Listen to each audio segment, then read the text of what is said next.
All right, so we're diving into the world of Julius Caesar, a figure who, well, he kind of embodies ambition, strategy, and let's be honest, tragedy. You're here for like a crash course on how this guy went from hiding from a dictator to, becoming one himself. Right. And the big question, of course, what leadership lessons can we actually learn from his traumatic journey? Well, we've got you covered. Okay, so picture this, right? Rome, 100 BCE. Now, this isn't the Rome you might be picturing with, gladiators and emperors. Think more like a republic teetering on the edge. It's a time of, crazy political turmoil, power struggles everywhere, alliances shifting constantly. That's where we find our guy, young Julius Caesar, born into a noble family, sure, but not exactly rolling in wealth or, influence. So it doesn't sound like he was exactly born with a silver spoon, right? Where does this whole story of ambition even begin? Oh, things get interesting pretty fast. See, Caesar's early life, it was marked by some serious challenges. His father, he died when Caesar was only 16, leaving him, boom, head of the household, thrown right into this world of crazy politics. But wait, there's more. Remember those shifting alliances I mentioned? Well, his uncle, Gaius Marius, he was a major player in one of Rome's big political factions, the Populares. Think of them as the champions of the common people, always clashing with the more aristocratic optimates. Okay, got it. So we've got the populares fighting for the people versus the optimates representing the elite. But how does Caesar fit into all of this? Hold on, because this is where it gets juicy. Enter Lucius Cornelius Sulla, a powerful general, sided with the optimates. If this guy, he ends up becoming dictator after a pretty brutal civil war. And let's just say he wasn't exactly a fan of Marius or his supporters. To really cement his power, Sulla, he launches these purges, targeting his enemies, right? And guess what? That included putting pressure on a young Caesar to divorce his wife, Cornelia, who just happened to be the daughter of a key Marius ally. Talk about being caught between a rock and a hard place. Powerful dictator, family ties, the whole shebang. What does Caesar do? He makes a bold move. Caesar refuses to divorce Cornelia, straight up defies Sulla. This act of defiance, it forced him into hiding for a while. But it also shows us something crucial about him. Even as a young guy, he wasn't afraid to stand up for what he believed in, even against impossible odds. You could say this whole experience with power struggles and maneuvering, it really shaped him into the leader he would become. It's like a crash course in Roman politics, right? Yeah. And a test of character all at the same time. But Sulla eventually steps down. What happens when Caesar returns to Rome? That's when Caesar's political genius really starts to shine. Rome, after Sulla's dictatorship, it's in total chaos. Power is all over the place. The people are looking for a leader. There's this feeling that the old ways just aren't working anymore. Caesar, he gets it. He understands both the elite and the common people. And he sees an opportunity. He aligns himself with the populares because he realizes that real power in Rome, it comes from the support of the masses. So it's not just about being born into the right family. He knows he needs to build a base, a following.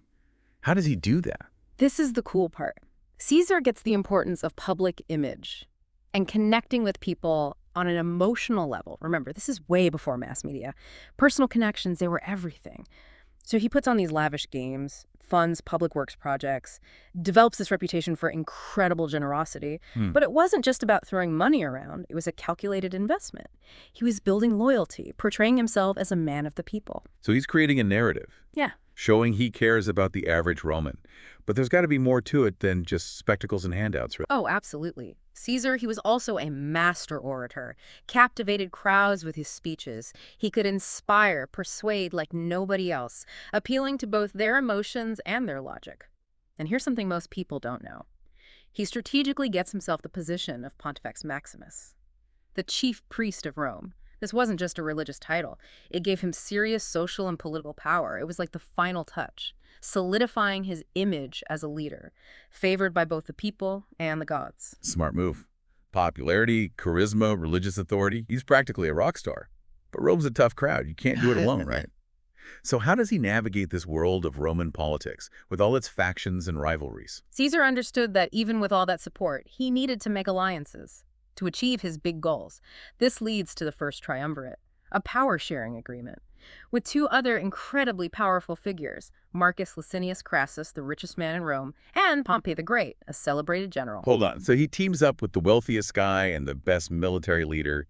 Talk about assembling a dream team. What were they able to accomplish together? It was a powerhouse partnership. Crassus, he brought the money, Pompey, the military might, And Caesar, he had the political skills and the people on his side. Think about it. Wealth, military power, and popular support all in one. This allowed them to basically dominate Roman politics. They pushed through their agenda, often bypassing the Senate completely. Yeah, they were forced to be reckoned with, passing laws, getting people appointed to office, basically reshaping the whole Roman political scene.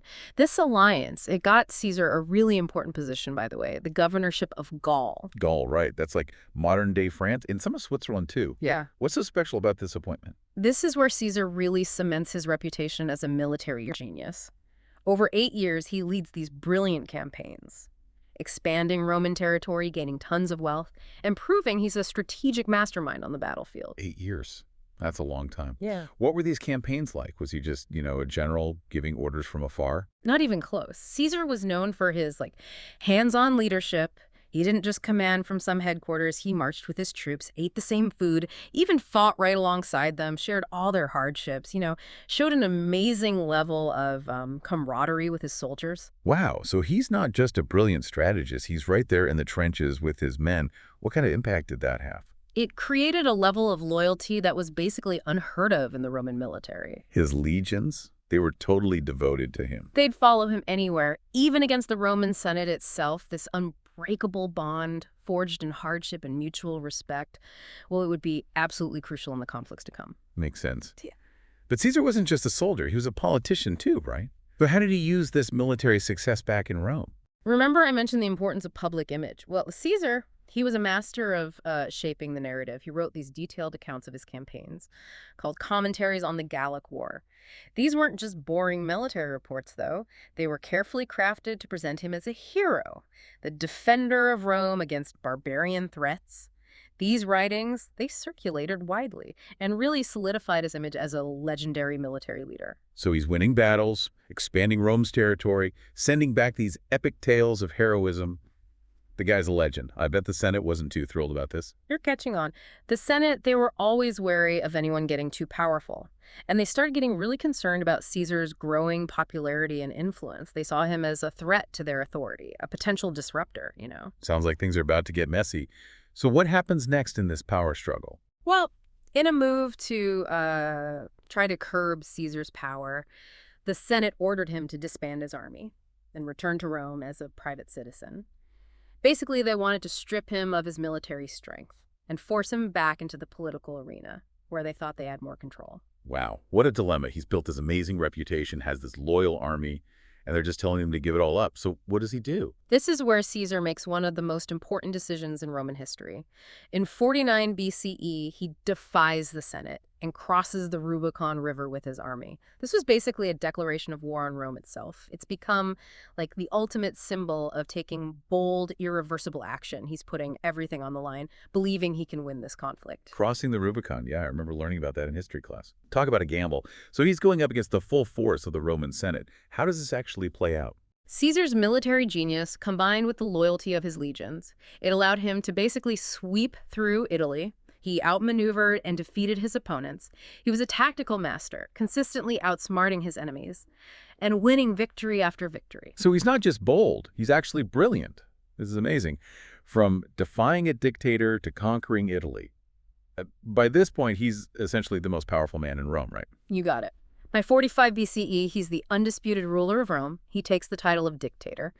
But Caesar wasn't content with just holding on to power. He saw himself as a reformer, a leader who could fix the problems that had plagued the Roman Republic for generations. Wait, so he goes from conqueror to social reformer. What kind of changes did he make? He implemented a whole bunch of reforms, centralizing power, restructuring the government, even addressing social and economic inequalities. He reduced the Senate's influence, which had become corrupt and inefficient, expanded citizenship, redistributed land to his veterans, reformed the tax system to make it fairer.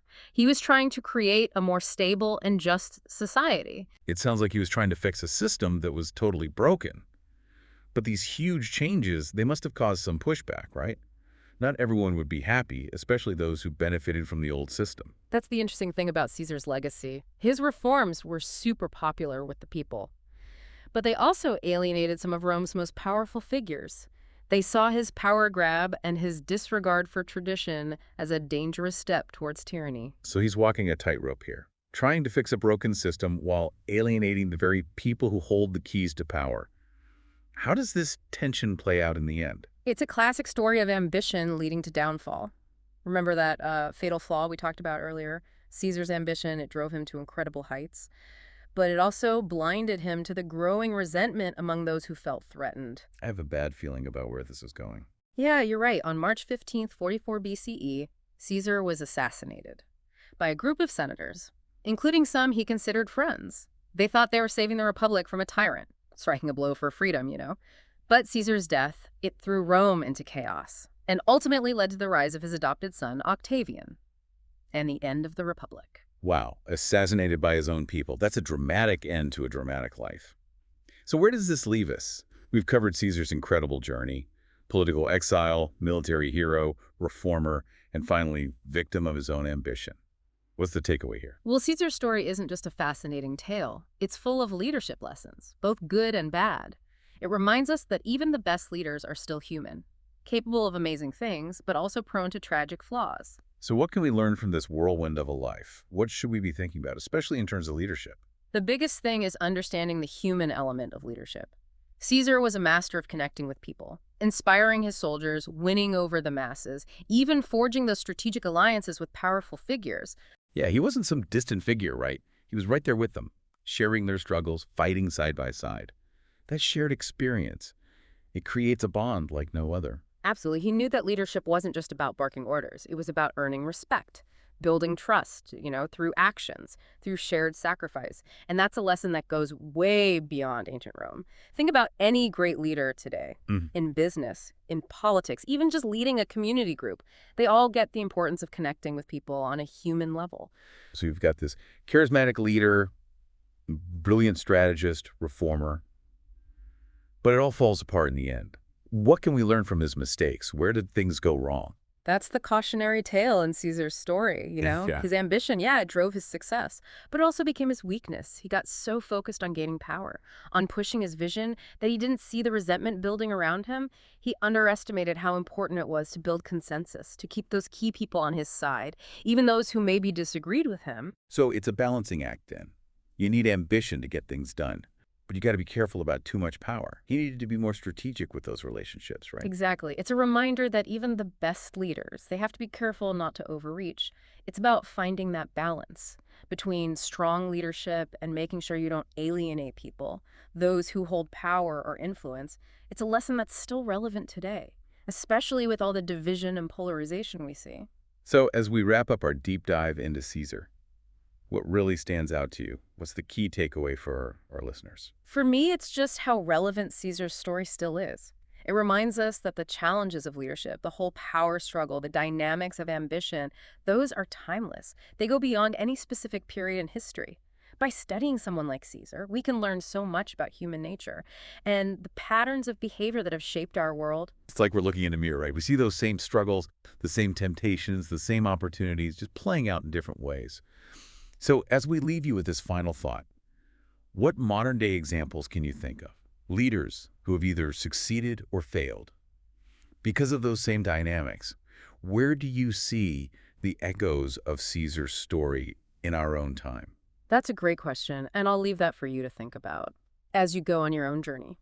Leading a team, building a company, or just trying to make a difference in your community. Remember the lessons of Julius Caesar. Embrace ambition, but use it wisely. Build strong relationships, but always understand the balance of power. And never forget the human element in everything you do. And on that note, we're wrapping up our deep dive into Julius Caesar. Hope you've enjoyed this journey through Roman history and that you've learned something valuable along the way. Until next time, keep exploring, keep learning, and keep leading. Thanks for joining us on the deep dive.